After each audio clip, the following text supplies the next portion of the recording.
یاد رکھو قرآن کا پڑھانا دہشت گردی ہے تو میں اس جرم کو قبول کرنے کے لیے تیار ہوں. میں دہشت گرد اگر رسول اللہ صلی اللہ علیہ وسلم کی احادیث کو زندہ کرنا دہشت گردی ہے تو میں اس جرم کو قبول کرنے کے لیے تیار ہوں. میں دہشت گرد. ہمیشہ مدرسوں کو تم نشانہ کیوں بناتے ہو؟ نحمده ونصلي على رسوله الكريم. اما بعد.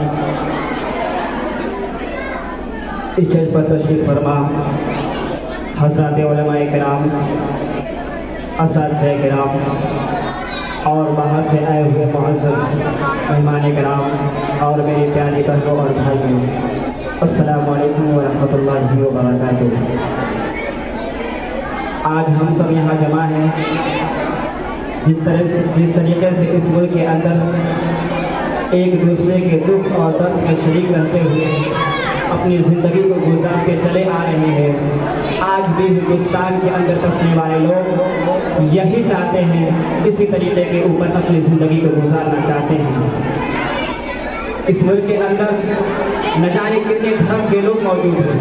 ہمارے درمیان اختلاف ہو سکتا ہے، ان کا دھرم الگ ہے، ہمارا دھرم الگ ہے، ان کے عبادت کرنے کا طریقہ الگ ہے، ہمارے عبادت کرنے کا طریقہ الگ ہے، لیکن اس کے باوجود دھرم سے اوپر اٹھ کر ہم تمام کے تمام ایک اللہ کے بندے ہیں. اور میرے بھائی اس ملک کے اندر اپنی زندگی کو گزارتے ایک دوسرے کے ساتھ گزارنا ہم اپنا مذہبی فریضہ سمجھتے ہیں. اس لیے کہ یہ ملک اگر زندہ رہے گا تو آپس کے پیار و محبت سے زندہ رہے گا. اگر یہ ایک دوسرے کا تعلق ختم ہو گیا، ایک دوسرے کا پیار و محبت ختم ہو گیا تو یہ ملک کبھی بھی زندہ نہیں رہ سکتا. اس ملک کی آزادی کے لیے جو قربانیاں دی گئی ہے وہ صرف غیر مسلموں نے نہیں دی، وہ صرف سکھوں نے نہیں دی، وہ صرف عیسائیوں نے نہیں دی، وہ صرف جینی نے نہیں دی، بلکہ تمام کے تمام لوگ، چاہے مسلمان ہو، چاہے ہندو ہو، چاہے سکھ ہو، چاہے جینی ہو، چاہے عیسائی ہو، کسی بھی دھرم سے تعلق رکھنے والے ہو، جب بند مٹھی کی طرح ایک جگہ آ کر انگریزوں کا مقابلہ کیا تب جا کے یہ ملک ہمارا آزاد ہوا. یہ ملک ہمارا آزاد ہوا. 150 سال تک ہمارے بڑوں اور بزرگوں نے اس ملک کی آزادی کے لیے اپنی قربانی کو پیش کیا، پھانسی کے پھندوں کو چوما. آپ تاریخ کو اٹھا کر دیکھیے کہ دہلی سے لے کر خیبر تک کوئی درخت ایسا نہیں تھا کہ کسی درخت پر کسی مولوی کی گردن لٹک رہی ہو. اس طریقے سے ہم نے اپنی قربانی کو پیش کیا.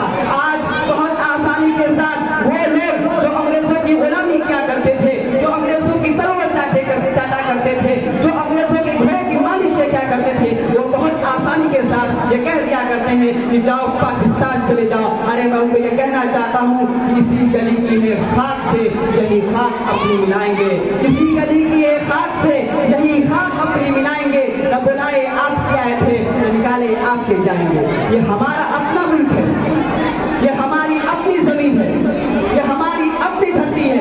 ہم پیدا ہوئے اس ملک کے اندر، پیدا ہوئے بڑے ہوئے اس ملک کے اندر بڑے ہوئے، اور میرے بھائی جوان ہوئے اسی ملک کے اندر جوان ہوئے. اور یاد رکھو جب مریں گے اسی ملک کے اندر دفن ہو جائیں گے. کوئی ہم سے ہماری وفاداری کا ثبوت نہ مانگے. اس ملک سے جتنی محبت مسلمان کرتا ہے، جتنی محبت مسلمان کرتا ہے، دوست کی قوم، میں یہ کہوں تو غلط نہیں ہوگا، دوست کی قوم اتنی محبت نہیں کرتی جتنا مسلمان کرتا ہے. ملے گی منزل مقصود یہ ارمان رکھتے ہیں، ملے گی منزل مقصود یہ ارمان رکھتے ہیں. ہم اپنی رہنمائی کے لیے قرآن رکھتے ہیں، وفاداری وطن سے ہو یہی اسلام کہتا ہے. ہم اپنے دل کے ہر گوشے میں ہندوستان رکھتے ہیں. یہ ہمارا اپنا ملک ہے. آج حکومت کے اوپر بیٹھے ہوئے لوگ مسلمانوں کے ساتھ ناانصافی کر رہے ہیں، مسلمانوں کو ڈرانے دھمکانے کی کوشش ہو رہی ہے.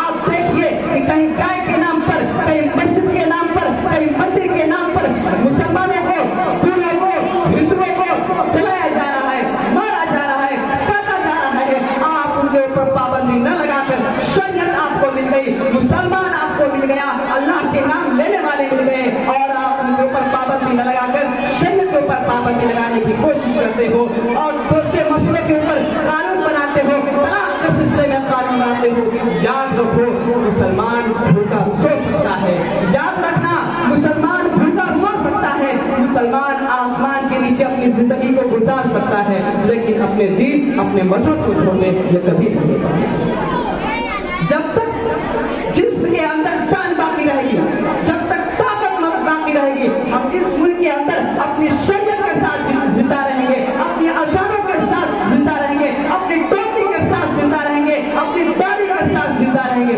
اور صرف مسلمانوں کا ہی مسئلہ نہیں، بلکہ اس ملک کے اندر بسنے والے لوگ چاہے کسی بھی ڈھنگ سے تعلق رکھنے والے ہو، ملک کا قانون اس کو اجازت دیتا ہے وہ اپنے دھرم کے مطابق، یعنی اپنے دھرم کے مطابق عمل کرے، ہندو دھرم اپنے مطابق عمل کرے۔